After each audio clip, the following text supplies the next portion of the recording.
Praise the Lord, जय मसीह की। और आप सब लोगों को आज हम दानियल राज के बारे में बात करने वाले हैं। और दानियल राज जो जैसे लोग जो है, जो बहुत सारी बातों का विरोध करते हैं, उन सब के बारे में आज हम बात करने वाले हैं। आप यदि दानियल राज को आप जानते हैं, यदि दानियल राज का फॉलो कर रहे हैं, तो ये वीडियो प्लीज़ दानियल राज तक भेजें और उनसे बोले कि जो मैं चैलेंज दे रहा हूँ उसे एक्सेप्ट करें और वो काम करें। मैं 2 चीज़ें यहाँ पर खुली चुनौती देकर ये बोलना चाहता हूँ। पहला चीज़ ये है कि यदि आपको अगर कुछ भी सिखाना है, कुछ भी करना है, वो अपनी कलीसिया में करें। आप जहाँ पे सुसमाचार सुनाते हैं, आपके जो चेले-चपाटे जो वो काम करते हैं, वहाँ पर आप वो काम करें। दूसरे ने जो मछलियाँ पकड़ा है और उसको वो अपनी टोकरी में रखा है, उसमें से चोरी करके आप उसको सिखाने की कोशिश ना करें। या दूसरे की भेड़ को आप चुरा करके अपना भेड़ करके उसको सिखाने की कोशिश ना करें। दाऊद के जीवन में से हम एक अच्छा उदाहरण देख सकते हैं। जो दाऊद ने पाप किया, तो नबी ने आके उसे एक अच्छी कहानी बताया कि एक बहुत बड़ा दरबान था, उसके पास एक मेहमान आया और उसने अपने भेड़ों में से नहीं काटा, लेकिन दूसरे की भेड़ को चुरा कर उसने उसको काटा करके दिखाया। तो वैसे ही दानियल राज भी दूसरे की भीड़ों को, दूसरे के वो चर्च के लोगों को बहका के उससे बातें कर रहा है। तो पहली बात ये है कि एक पास्टर जो है वो विलेजेस में, गाँव में जाकर उससे क्या करता है, फास्टिंग करता है, उपवास करता है, दुष्ट आत्मा को निकालता है, मेहनत करता है, उनका उद्धार करता है, उन्हें सिखाता है, समझाता है, सारी चीज़ें वो करता है। जब वो सारी चीज़ें अच्छी हो जाती है, तो जब उसे पास्टर के साथ 2-2 बातें हो जाती है और जब पास्टर के साथ कुछ अंडरस्टैंडिंग में प्रॉब्लम्स होती है, तो वो तब वो दूसरे तरफ वो भटक जाता है। जब वो भटकता है तो ऐसे लोग उसको कैच कर लेते हैं, जो लोग डैनियल राज जैसे लोग हैं उसको कैच करके उसे सिखाते हैं कि नहीं, नहीं, नहीं, तुमने जो सीखा, तुमने जो किया है वो गलत है। इसलिए हम जो सिखा रहे हैं वो खरी शिक्षा है और हम खरी शिक्षा के अनुसार तुमको सिखाते हैं। इसी रीति से कोई भटक जाता है और वो फिर लौट कर कभी अपने पास्टर के पास नहीं आता। यदि अगर जब उद्धार तुम्हारे पास्टर के द्वारा हुआ है, तुम्हारे पास्टर के द्वारा तुमको जीवन मिला है, चंगाई मिला है, तो अपने पास्टर के पास आना फिर से ज़रूरी है। या आप पास्टर के पास नहीं भी आ रहे होंगे, लेकिन आपको ये बात समझनी है कि चर्च के प्रति आपको विश्वास योग्य रहना है। दूसरी चीज़ ये है कि डैनियल राज से ये हमारा कहना है कि यदि आपको इतना ही हमसे तकलीफ़ है या इतना ही हमको मसीह लोगों से तकलीफ़ है और मसीह लोग जो है वो सही नहीं सिखा रहे हैं, तो हमसे तो कई ही गुना ज़्यादा मुस्लिम लोग जो है वो मसीह यीशु के विरोध में वो बात करते हैं। मसीह यीशु के विरोध में वो बोलते हैं कि यीशु मसीह प्रभु नहीं है, नबी है और त्रिएक परमेश्वर नहीं है, वही की परमेश्वर को वो मानते हैं। तो आपके पास जितना भी बुद्धि और ज्ञान और समझ है और जितना भी आपके पास संसाधन है, उसको लेके जाके आप मुसलमानों के बीच में क्यों नहीं सेवा करते? अगर आपको परमेश्वर ने इतना ही बोझ दिया है, आपके लोगों को इतना ही बोझ दिया है, तो आप आसान सा शिकार आप क्यों ढूँढ रहे हैं?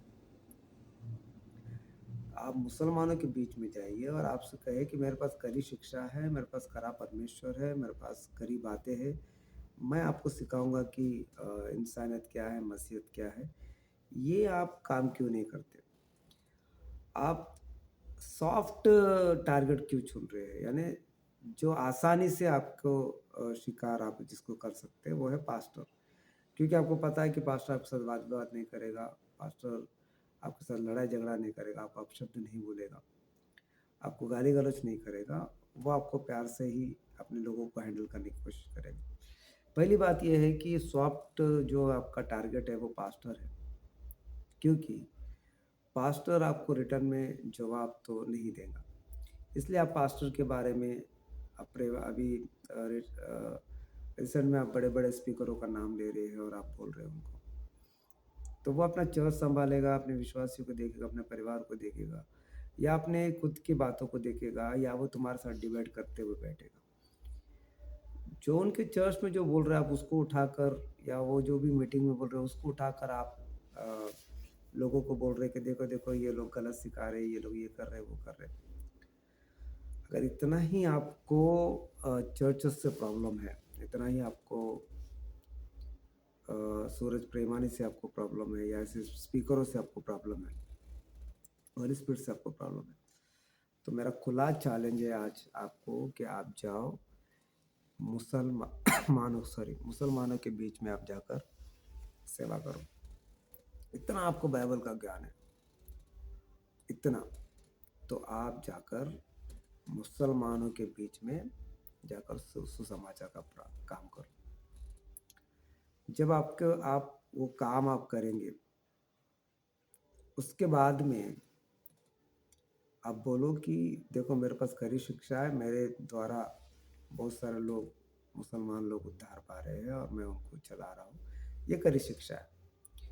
आपने अपने बेस के ऊपर आपने सिर्फ मस्ती चर्चेस में जो लोग बैठे हुए ऑलरेडी उद्धार पाए वाले लोगों को आप टारगेट बना के आप सिखा रहे हैं, इसका कोई मतलब ही नहीं बनता है। आपको उन लोगों के पास जाना है, जैसे यीशु मसीह ने कहा कि मेरे और भी भेड़े हैं, तो वो और भी जो भेड़े हैं जो मेरे भेड़शाला के नहीं है, तो आप वहाँ जाओ और वहाँ जाकर तुम क्या करो, मुल्ला मौलवी कुरान जो इन लोगों से जाकर तुम क्या करो, सिखाओ, उनको समझाओ। खुला चैलेंज है आपको कि आप ये काम करो। पहले तुम में दम है, तुम में हियाव है, तुम में अगर गट्स है, तो आप जाकर यही चीज़ आप मुसलमानों को आप सिखाओ। उनसे कहो कि तुम जो बता रहे हो गलत बता रहे हो। डंके की चोट पर मैं तुमको बता रहा हूँ कि यीशु ही प्रभु है करके। ऐसे यूट्यूब पे नहीं, उनके मुल्ला मौलवी के पास जाकर उनसे आप बताओ कि यीशु मसीह ही प्रभु है करके। ऐसा तो कोई भी बोल सकता है कि ये ऐसा है वैसा है, सुनने वाले उनके पास्टर के साथ उनसे कुछ अनबन चल रही है या और कोई प्रॉब्लम हुआ है। पहली चीज़, पास्टर को डांटने का अधिकार है, वो कुछ चीज़ों के लिए डांटेगा, उसको सुधार के लिए कुछ बातों को सिखाएगा। कई बार विश्वासी को बुरा लगता है जब अपना दशमान नहीं देते, अपने भेंट नहीं देते, आज्ञा पालन नहीं करते, गलत आदमी, तो हम डांटते हैं उसको, तो उसको बुरा लगता है। तो वो ऐसे लोगों को ढूंढता है जो लोग मीठी मीठी बातें बोले। तो हमारा सीधा सीधा दानियल राज जैसे वाले लोगों से हमारा चैलेंज है कि आप मुसलमानों के बीच में जाकर आप सेवा करो। फिर वो जो डंडा मारेंगे, पास्टर लोग तो डंडा नहीं मार रहे ना, तो वो लोग जब डंडा मारेंगे, कहाँ मारेंगे मैं नहीं बताऊंगा, तब तुमको पता चलेगा कि तुम जो कर रहे हो कितना अच्छा काम है ना। आप कहीं पे भी बैठ के आप वीडियो बना सकते हैं, लेकिन आप ग्राउंड में जब आकर जब सेवकाई करते हैं, तब आपको पता चलेगा कि ये क्या है करके। तो आप मुसलमानों में जाओ, मेरा सीधा कहना है कि आप मुसलमानों में जाओ, उनको बताओ और उनसे आप सुसमाचार का प्रचार का काम करें। तब हम भी मानेंगे कि सही में डैनियल राज पवित्र आत्मा की अगुवाई से चलता है, उसके पास सामर्थ्य है, बोलने की शक्ति है, वो सही में बढ़िया पास्टर है, बढ़िया स्पीकर है, जो भी अपने आप को मानता है वो है। हम भी आपको फॉलो करेंगे। साबित तो करो अपने आप को। एक पास्टर को बोलने से क्या साबित होगा? कुछ भी साबित नहीं होगा। तो ये सारी चीज़ें हैं। यदि आप सुन रहे हैं, आप सुनना चाहते हैं, इसको भेजें, इस वीडियो को, और उनसे बोले कि पास्टर साहब, एक पास्टर आपको चैलेंज दे रहा है कि आप में हिम्मत है, खुदा है, तो मुसलमानों को सुसमाचार प्रचार करें, मुसलमानों के मोहल्ले में जाए, खड़े होकर सुसमाचार का प्रचार करें और वीडियो डालें। हम भी देखना चाहते हैं कि तुम्हें कितना दम है।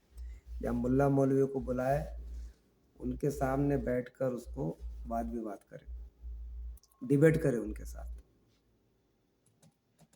मैं तुम पास्टर के साथ डिबेट करने की बात कर रहे हो, मैं तुम्हें चैलेंज दे रहा हूँ कि तुम जाकर मुल्ला मौलवी के साथ डिबेट करो, मुसलमानों के साथ डिबेट करो, मुसलमान के मोहल्ले में जाके डिबेट करो। तब हम मानेंगे कि आप में गट्स है, आप प्रभु के लिए खड़े करके हम मान लें। ऐसे बैठकर छोटे छोटे सब्जेक्ट लेकर आप प्रचार कर रहे, बोल रहे, उसका कोई मतलब नहीं है। तो मैं आई होप कि आपको ये समझ में आया होगा। इनके चक्करों में, जो मुझे सुन रहे हैं, इनके चक्करों में ना जाए।